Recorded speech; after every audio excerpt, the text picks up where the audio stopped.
Heyo everybody, Haku here with my review for Tensei Shitara Slime Datta episode 18. Sorry I was sick earlier in the week. I had thought about, since it's Saturday already, I was like, I could just wait 2 days until Monday and do a double review, do both episodes in one video. But I kind of wanted to go ahead and do this as its own separate video, because I feel like for this series, it would be kind of hard to do a video like that because there's so much to talk about typically in each individual episode. So I watched it earlier, took my notes, and here we are. So I'm excited to talk about this one. One thing I wanted to bring up first before we get into it, as just sort of a side follow-up thing to something I said either last week or the week before, is to talk about Soka a little bit, or Gabiru's sister.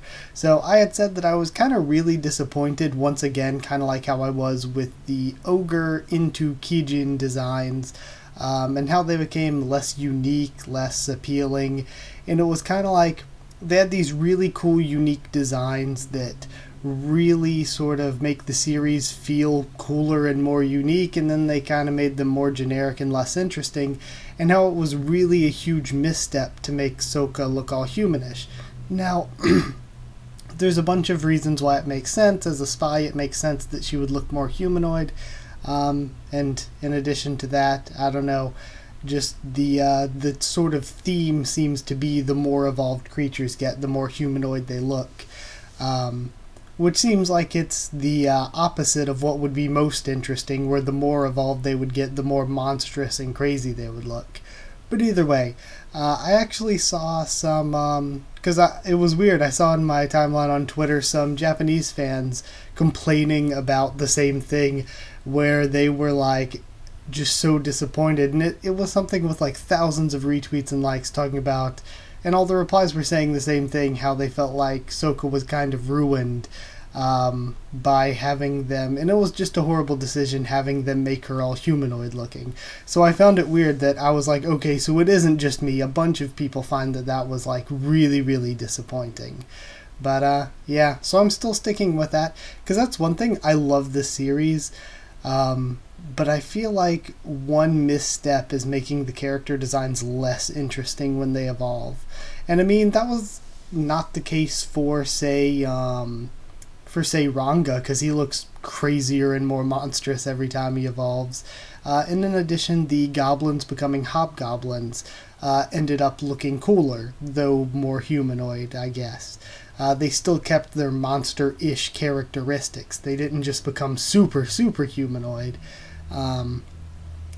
That's probably my one thing about this entire series that disappoints me. But either way, let's talk about episode 18. I just wanted to talk about that as sort of a follow-up to like an episode or two ago when I talked about the lizard men being named. But either way, we start out with Phobio stewing in some anger, and they're confronted by Footman and Tyr, who we've already seen/heard about. And they offer him power at a risk, basically tricking them into releasing Charybdis. You could kind of see where they were going from the beginning here. So Phobio is blinded by his anger, and I honestly thought the opening 8 minutes or so of this episode was incredible. It was just this one scene, and it was really, really good, and told a really good story with Phobio's sort of intentions and all of that, where he's like, I totally approached it wrong, I am completely in the wrong, I can't get revenge because I'm not strong enough, but I also can't make things right. I can't go back and do things a second time and just make peace and make an alliance like what I should have done at first.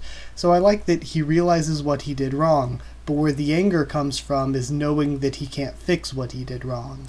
And then how that anger blinded him, and he was able to be manipulated in a really good story way, manipulated into releasing Charybdis. Also, I loved the pacing for the first 9 minutes or so, where it was just the one scene, but everything about it felt really important and felt like you should pay attention to what everyone was saying. I loved that kind of pacing. We then see Milim bonding with Shion and Shuna, Rimuru hanging out with Fuse. We get the information that Yom's group has already left to, of course, take responsibility for taking out the Orc Lord and everything they're supposed to do. And Rimuru makes a deal that the Tempest-Jura Alliance, or Jura-Tempest Alliance, they are actually going to build a road between there and the Blue Moon Kingdom in exchange for Fuse kind of introducing them to somebody who can help with international trade so that they can sell the things they make, including those potions that we already know about. Kind of a big part of their plan. Phobio, then, going back to them, must take Charybdis into his body before it revives, because if it revives, it's going to be completely uncontrollable and taking corpses for itself, which is, I mean, it was classic deception in a really, really cool way, where one classic technique for deception, which is why if somebody's like, you only have this many days to sign this contract for something, you should totally not do it because they're being really deceptive. It's to give somebody a limited time window so that, A, they're thrown off, they're having to rush and try to make this decision in a short amount of time. They feel like they need to make a decision in a short amount of time, and it throws off them processing anything that could be wrong with the deal. So yeah, it was a classic deception technique that was used really, really well. Phobia was already being guided by his anger, but even when he was apprehensive, he's like, oh, well, I have to do it now. If I'm going to make this decision, I have to do it now. And that's, again, what led him more into his probable doom, because I'm assuming Charybdis just took over his body and he's done for. Unless it's something like where when Rimuru takes down and eats Charybdis, they'll see Phobia within it or something. I could totally see that happening. We see the adventurers. We're out hunting with Milim. I love the adventurers, and I've really, really grown to like Milim as well. We get to meet Tria, who I think has a cooler design than Trainee. And Tria is Trainee's younger sister, and she's the one that tells Rimuru that Charybdis has been revived and is headed toward them, and the Dryads are trying to slow it down, which is why Trainee couldn't be there to give them the message. Then there's the explanation that Charybdis is a child made from Veldora's Magicules, and it controls Megalodon summons.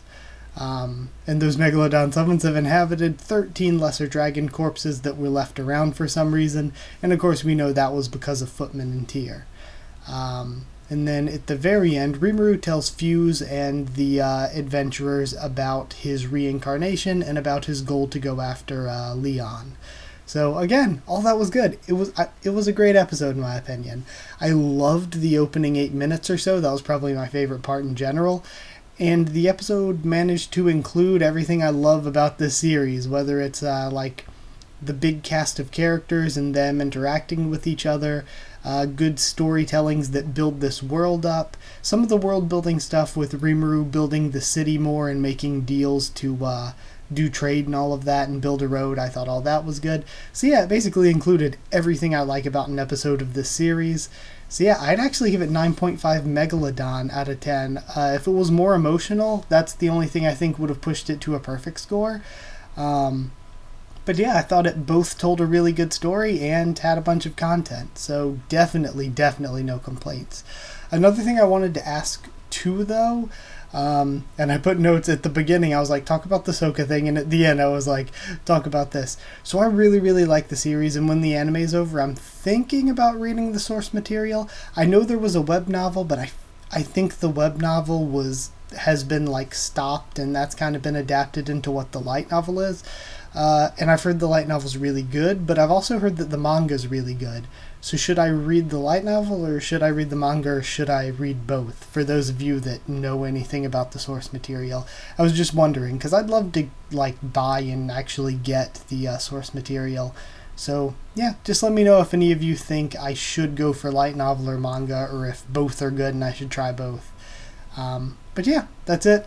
I hope you enjoyed the video. Like if you did like the video, comment down there to tell me what you thought of this episode and what you thought of my thoughts in it and all that. Subscribe for more. Tensei Shitara, Slime Datta again, much more on the channel. Follow on Twitter if you want. I can try to keep you updated there and stuff for the channel.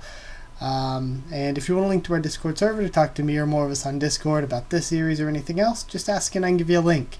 Just 2 more days. Monday I'll have the next episode's review up since this is late. So sorry about that again, and thank you for watching. So see you all next time.